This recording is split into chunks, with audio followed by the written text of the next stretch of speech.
Sudan's civil war has entered a new phase after the paramilitary Rapid Support Forces (RSF) expanded their operational focus to the east, just weeks after consolidating control of Darfur.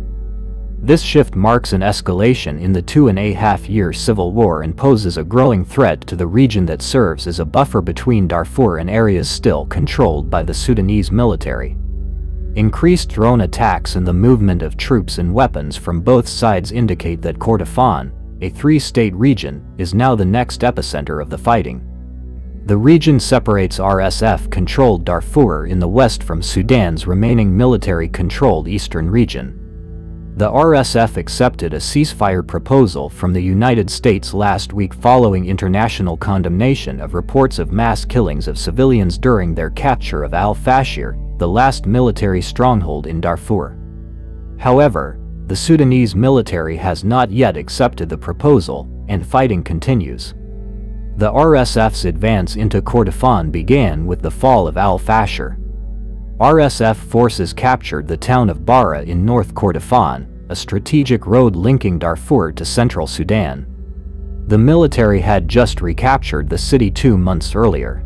According to Amy Pope, head of the International Organization for Migration (IOM), as many as 50,000 people have fled the Kordofan region since the RSF took over.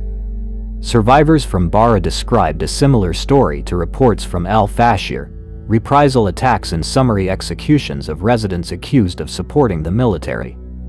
They only gave their first names for fear of reprisals against their families.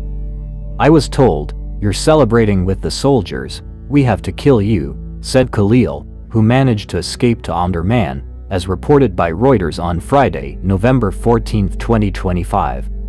He said he was sitting in a row with 8 other men when an RSF soldier opened fire, killing 2. Another survivor, Ismail, described hiding inside his house as men were executed in the street. He finally escaped after paying an RSF fighter to escort his family out of town. Muhammad, a third survivor, said he heard his father trying to resist before being shot dead at the door of the house. A group of RSF fighters then entered, beat him, and demanded money and gold. He fled on foot, hiding from vehicles and fighters. The activist group Emergency Lawyers reported hundreds of deaths in Bara. Asked for comment, an RSF leader said the military had obstructed every peace effort. "Any area occupied by the army is a legitimate target and we will attack it. Any area in Kordofan, Khartoum, or Port Sudan," he said.